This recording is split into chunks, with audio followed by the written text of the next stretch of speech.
Hello दोस्तों, नमस्कार। RP Hindi कहानी में आपका बहुत बहुत स्वागत है। और कहानी का पूरा आनंद लेने के लिए वीडियो को लास्ट तक देखना, और कहानी पसंद आए तो प्लीज़ चैनल को सब्सक्राइब और वीडियो को लाइक ज़रूर कर देना। दोस्तों, आपके लिए मैं लाया हूँ अनकही अनसुनी दिल को छू जाने वाली लव स्टोरी। कहानी को पूरा सुनना, काफ़ी मज़ा आने वाला आपको। चलो उस कहानी को स्टार्ट करते हैं। एक अजनबी लड़की से जो ट्रेन में बैठी सफ़र कर अपने घर जा रही होती है। लगभग आधे घंटे बाद टीटी ने उसको उठाया और पूछा, कहाँ जाना है बेटी? अंकल, दिल्ली तक जाना है, उसने घबराहट और मासूमियत भरे लहजे में कहा। टिकट है? टीटी ने पूछा। अंकल, जनरल का है, लेकिन वहाँ चढ़ नहीं पाई, इसीलिए यहाँ आकर बैठ गई। ठीक है बेटा, लेकिन 300 रुपये पेनाल्टी लगेगी, टीटी ने कहा। लेकिन अंकल, मेरे पास तो 100 रुपये ही हैं। लड़की की आंखें अब थोड़ी सी भीग चुकी थी। ये तो गलत बात है बेटा, पेनाल्टी तो भरना ही पड़ेगी, टीटी ने कहा। सॉरी अंकल, मैं अगले स्टेशन पर जनरल डिब्बे में चली जाऊंगी। मेरे पास सच में 100 रुपये ही हैं। कुछ परेशानी आ गई, इसीलिए जल्दबाजी में घर से निकल आई और ज़्यादा पैसे रखना भूल गई। बोलते बोलते वह रोने लगी। टीटी को उस पर दया आ गई और उसने 100 रुपये का चालान बनाकर उसे दिल्ली तक के सफ़र की अनुमति दे दी। टीटी के जाते ही उसने आंसू पोंछे और इधर उधर देखा कि कहीं कोई उसे देखकर हंस तो नहीं रहा।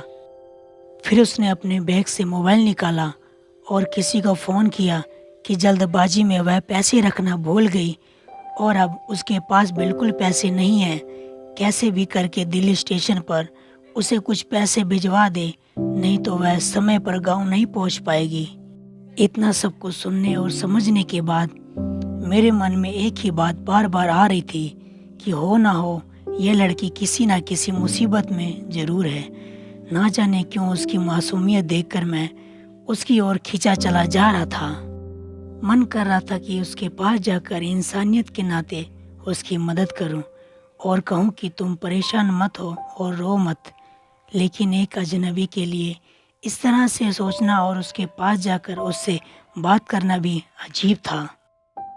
उसके चेहरे से ऐसा लग रहा था जैसे उसने सुबह से कुछ खाया पिया भी ना हो, और अब तो उसके पास पैसे भी नहीं थे। इतना सोचकर मेरे मन में फिर से विचारों का उथल पुथल शुरू हो गया था। बहुत देर तक उसे इस तरह परेशानी में देखने बाद मैं कुछ उपाय सोचने लगा जिससे उसकी मदद भी कर पाऊँ और उसकी पहचान में भी ना आऊँ। बहुत देर तक सोचने के बाद जिस नावल को मैं पढ़ रहा था उसके आखिरी पन्ने पर मैंने लिखा, बहुत देर तक तुम्हें परेशानी में देख रहा हूँ। पैसे ना होने की बात जो तुमने फ़ोन पर किसी को बताई वह भी मैंने सुनी। मैं जानता हूँ किसी अजनबी को इस तरह पैसे भेजना अजीब है और शायद तुम्हारी नज़र में गलत भी होगा, लेकिन तुम्हें इस तरह परेशान देखकर मुझे बेचैनी हो रही है। इसीलिए इस किताब के साथ 800 रुपये तुम्हें भेज रहा हूँ। तुम्हें कोई एहसास ना लगे इसलिए नीचे अपना एड्रेस भी लिख रखा हूँ। जब तुम्हें सही लगे तुम मुझे ये पैसे वापस भी भेज सकती हो। वैसे मैं नहीं चाहूँगा कि तुम मुझे यह पैसे वापस करो। एक अजनबी हमसफ़र। एक चाय वाले के हाथों में। मैंने वह किताब उस लड़की को देने को कहा और चाय वाले को उस लड़की को मेरे बारे में बताने को मना किया। किताब और उसमें रखे पैसे मिलते ही लड़की ने मुड़कर इधर उधर देखा, लेकिन तब तक मैं अपने शरीर पर कंबल डालकर सो गया था। उसे ट्रेन के उस डिब्बे की भीड़ में कोई भी नहीं दिखा जो उसकी ओर देख रहा हो। थोड़ी देर बाद कंबल का एक कोना थोड़ा सा हटाकर मैंने उसकी ओर देखा। पैसे पाकर अब उसके चेहरे पर एक चमक आ चुकी थी और सोख पड़े होठों पर एक मुस्कुराहट थी। उस दिन उसकी वह मुस्कुराहट देख के ऐसा लगा जैसे कई सालों से मुझे बस इसी मुस्कुराहट का इंतजार था। उसके चेहरे की मुस्कुराहट ने मेरे दिल उसके हाथों में थमा दिया। थोड़ी थोड़ी देर में मैं चादर का कोना हटाकर उसकी ओर देखकर मैं सांसें ले रहा था। पता नहीं चला कब मेरी आंख लग गई। जब नींद से जागा तब तक दिल्ली स्टेशन आ चुका था।